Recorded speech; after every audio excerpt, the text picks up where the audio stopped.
aka Threscureness, and I know it's been a minute since we've done one of these videos, and part of that reason, well, you can tell we're in a new location. This is my temple, and I know you've seen video of it before, but I always intended to shoot my videos here when I started, and then a lot of technical issues and a lot of fear on my part prevented me from doing that. And now I've gained the confidence and the skills to make better video, and I want to make these videos more engaging. I really think this is a better backdrop. It's more dynamic. Um, I've improved my game, and you guys will have to let me know whether or not you like it.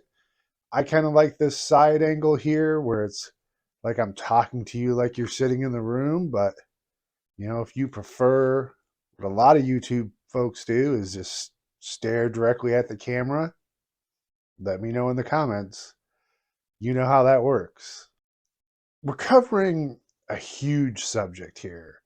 And, blessing and consecration shows up in the majority of traditions out there, both occult traditions and religious traditions. And there's not a lot that you can say about it that applies across the board. There's not a lot that you can say that is going to fit every tradition in every situation. But we can make some generalizations and we can learn about it and learn to think about it in different ways. Considering its popularity and its usefulness, you should really be thinking about how blessing and consecration works in your own tradition. If that's a tradition that you're following or a tradition that you're creating, you should spend some time and think about it. And you should be coming up with some rituals to do that kind of work, something that will be easy for you to do regularly. More on that later. And you should be thinking about why. Why should I be blessing and consecrating my tools or magical items that I wear or material that goes in to my magical rituals? Ask yourself the question, why is it important to do that? And why is it important to do that from the perspective of your tradition? So here's one way to frame this question. If you study the humanities enough, you're going to run into a character named Emil Durkheim. Durkheim was born in 1858, and he's considered the father of sociology, the person who created the discipline and has had influence on anthropology and history and the study of religion. Important character. But of course, like, most of the scholars of the time, a lot of his theories don't really hold water today. That's how science works. It should advance. But Durkheim had an interesting theory about religion, and that he said that religion, its job is to separate the sacred from the profane. And he made it clear that he wasn't talking about good and evil or bad or proper. What he was talking about was more akin to what is special and what is mundane. Like in the Egyptian tradition, a item associated with Seth would still be considered sacred, even though he's generally looked at as the adversary of that tradition. Same thing with Loki, same thing with the devil in the Christian tradition. Now, I don't really like any model that's a dichotomy that's one or the other. It really doesn't do a good job of explaining the subject, any subject. But that is an interesting take, and it does seem to be what the purpose of blessing and consecration is. Because really what it's getting at is, once again, it's about creating altered states of consciousness. That when we do ritual, when we do magic, we're doing something special. And if everything in it is blessed, everything is subject to ritual, everything has a special place, when you use that item at the special time, in the special place, it alters consciousness. And good ritual, being a good magician, is all about altering consciousness. And it's all about elevating yourself during ritual and taking yourself out of that default mode state of being into a special or sacred or divine or magical state of being. Let's talk for a minute about the two words blessing and consecration, which are very similar and can have similar purposes, but are just slightly different in meaning. So a blessing gives an object or a person a special quality, a special ability. It makes it a part of the divine and is able to change reality. Now, the thing with blessing is this can come from a divine agency. It doesn't have to come from the magician. You can find a blessed object. And what a blessed object does and what abilities it's imbued with doesn't have to be determined at the time of the blessing. It could be a characteristic that's you only learn about later, that this object brings good luck, that this object brings the rain, that this object allows you to see into the spirit realm. A blessed object can have a very general, very nebulous ability attached to it, even if it's just being that much closer to the divine. Now, consecration, on the other hand, that's something that comes from the magician, that comes from someone who is taking an object which is considered mundane, sometimes less than divine, sometimes profane, and making it suitable for ritual. Consecration is a direct act, and it's something that requires a magician or priest, whatever they want to call themselves, in order to make that happen. And the only purpose for making that happen is for them to be able to use these objects in ritual. But like I said earlier, what a particular blessing or consecration does is really dependent upon your personal tradition and what model of magic that you're operating in. So like in the energy model, you can see blessing and consecration as a way to make an object resonate with a certain divine energy. From the point of view of the spirit model, you're making these objects suitable for being touched by the spirits, or you're making them attractive to the spirits. From the psychological model, I mean, it's still that creating altered states of consciousness. I mean, that is still a baseline. Now, considering how useful these things are, and how prevalent they are in so many different traditions.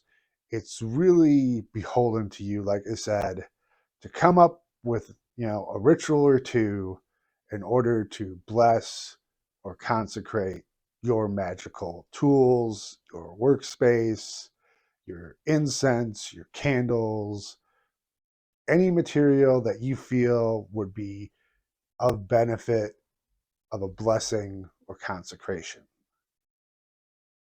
And there's plenty of great rituals out there of this type to inspire you. We could go to the PGM. You guys remember the PGM, right? Papyri Graeca Magica, or the Greek Magical Papyri. Some of our earliest writings on the subject of magic, with influence from the Egyptians and from the Greeks and from all the cultures around the Mediterranean at the time. If you delve into that, a book, Thrice Greatest Hermes, Volume 1 by G.R.S. Mead, he presents in that a prayer of consecration from the PGM. Thee I invoke, O greatest God, Lord everlasting, thou world ruler, above the world, beneath the world, mighty sea ruler, who shinest forth at dawn, out from the east, rising for all the world, and setting in the west. Come unto me, thou who dost rise from the four winds, joyous good diamond, for whom the heaven is thy revealing place. I call upon thy holy, mighty, hidden names, which thou dost joy to hear. When thou dost shine, the earth doth sprout afresh. The trees bear fruit when thou dost laugh. The animals bring forth when thou dost turn to them. Give glory, honor, grace, fortune, and power. Thee I invoke, the great in heaven, O dazzling sun, who sheddest thy beams on all the world. Thou art the mighty serpent, the chief of all gods, O thou who thou dost possess Egypt's beginning and the end of the world. Thou art the God who saileth over the ocean. Thou art the God who doth come into sight each day. O thou who art above the world and art beneath the world, O mighty ruler of the sea, give ear unto my voice this day, this night, these holy hours, and through this amulet let that be done for which I consecrate it. Another example from the late great Jake Stratton Kent and his masterpiece, his rendition of the Grimoire Verum. He gives this conjuration for the blessing of the knife.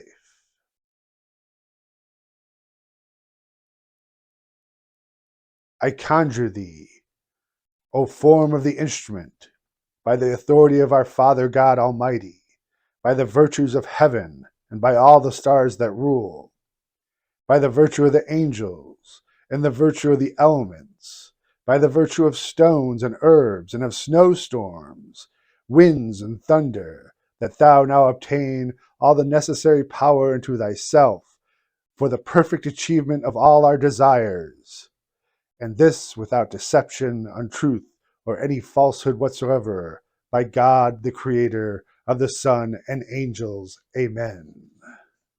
And lucky for you, our friend Billy Brujo, who has returned to YouTube after a long absence, is currently going through an entire series on the traditional blessings and consecrations and dedications of the Western esoteric tradition. You got to go watch that. Link for that is in the description. It's great stuff. Now, I'll admit that I've been pretty lazy about blessing and consecration throughout most of my magical career. It wasn't something that I did a lot. It was something I would do if I had spent a lot of time on creating a magical tool and that sort of thing. But when I got into the grimoires and really started studying them and really wanted to work with that model, the realization that in a lot of these grimoires, you know, everything is blessed and consecrated. You know, the candles, the incense, the charcoal, everything. And just to let you in on a little secret, that was part of the reason why I started Scarlet Ibis Apothecary, because I wanted the practice. I determined that everything I make for Scarlet Ibis was going to be blessed and consecrated. All the tools and all the materials that goes into making the oils and the incense. So I got a lot of practice, and I wrote some consecration rituals that work for me. And it's really the kind of thing where now, anytime I bring something new into my temple, it gets blessed. Like the thing I'm about to bless for you right now. So we tend to deride our cell phones as a waste of time, as a distraction, and we seldom stop and think about just what amazing tools that they are, and their ability to record, write, make video, record audio. I've talked about all this stuff before and how important I think it is. And I certainly do consider my cell phone a magical tool. And well, I just got a new cell phone because I wanted to make better video for you guys. So I'm going to go ahead and bless and consecrate that for you. A little of the background first. So my cell phone is named Ink Jar, and that comes from a famous prayer that is in Ani's version of the Book of the Dead. I am thy writing pallet, O Thoth, and I have brought unto thee thine ink jar. I am not among those who work iniquities in their secret places. Let not evil come unto me. Now, this is a prayer that I say twice a day, at least. And it's something that reminds me of my devotion to Thoth. And if you break that prayer down, I am thy writing pallet. And in a literal sense, I am saying, my back I give you to write upon. I will bend over and let you use my back as a surface. I have brought unto you thine ink jar, and that ink is my blood, if that is what it takes. It's also declaring, I am not using my magic to work iniquities, to attack people, to be a black brother. And of course, the general call that not evil fall unto me. I depend upon Jehudi to keep me safe, and he's always given me the best guidance. So, in a very real sense, this cell phone that I am blessing today is been a magical tool for years now, because as soon as cell phones were smart enough to be named, I named it Ink Jar, and I backed up that phone and installed that backup on the next one, and it's gone through several phones now, and it's become almost a spirit unto itself. And just so you folks know, I am really trying to make extras for my Ko-Fi subscribers, and if that just means releasing the video a little early for them, making special videos, I'll do that. For this one, what I'm going to do is, after we do the blessing and consecration, I'm going to just spend a little time talking about the incantation and the choices that I made when writing it. So for most of my blessings and consecrations, I like to use this holy water that I make on the regular. And some of you may have heard me mention that I bring an offering of water to my ancestors every night. So in order to make this holy water, what I'll do is collect up that water the next day, put it in a jar with some selenite to purify it, leave it out for the 3 days of the full moon to receive Thoth's blessing, and then do its own separate blessing and consecration ritual. So we're going to take some of this holy water and we're going to pour it in this little offering dish. You just need a little bit. You don't have to use a lot. I'll also use oils and such, because I make my own oils for blessing and consecration. But I think this time around, since I'm blessing a phone, I really don't want to get my new phone all oily. So we'll just stick with the holy water. I think it can handle a few sprinkles of holy water. You may also recognize this branch, which I harvested at my local cemetery. And like I said, I use this as my aspergillium. This is what I use to spread my holy water. So, let's do this.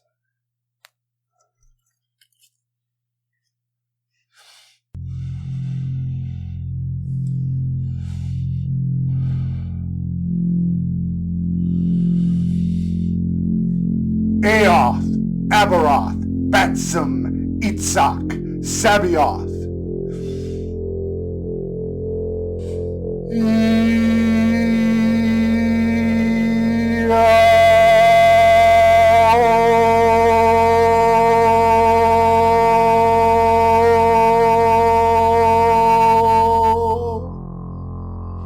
I call the Ogdawad, the forces of creation, Nu, the primordial water, Nuit, the ocean of stars, Hehu, god of a million years, Hehut, the timeless desert, Kek, the corrupting darkness, Kekuet, the comforting darkness, Amand, the unknowable mystery, Amunet, the mystery revealed. May they give my ink jar their primordial power.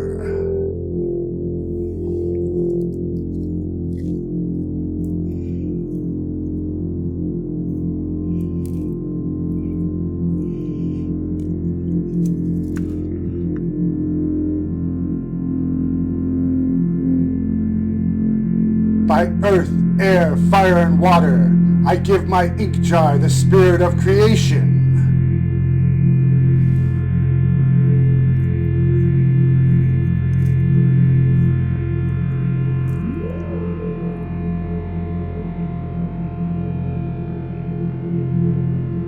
I call upon my ancestors. May they guide my hands as I use this tool.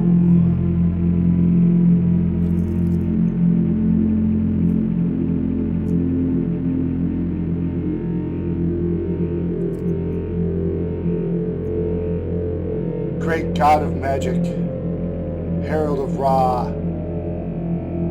I present to you my humble ink jar.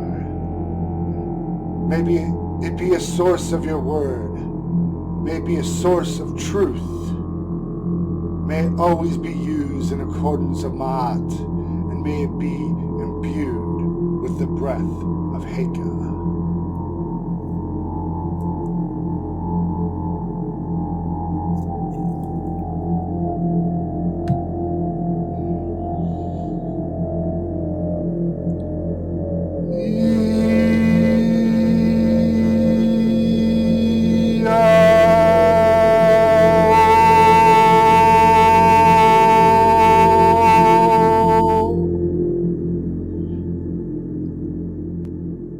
Thank you for watching to the end. Please go and check out my Ko-Fi fundraising site. There you can purchase incense and sacred oils, scarlet ibis, become a subscriber and gain access to the entire Scroll of Thoth podcast archive. You can also get tarot readings from me. If you subscribe for $10 or more a month, you get a free tarot reading every month while you're a subscriber. And of course, don't forget to like and subscribe here on YouTube. It really helps, draws people to the channel, and gets the word out. Another thing I want to mention real quick is my new project, Midwest Spirits, Paranormal Research and Investigations. It's another YouTube channel that I'm doing, and we just got our first episode up. You know me, I believe the occult and the paranormal are highly interrelated, and I think you'll enjoy it.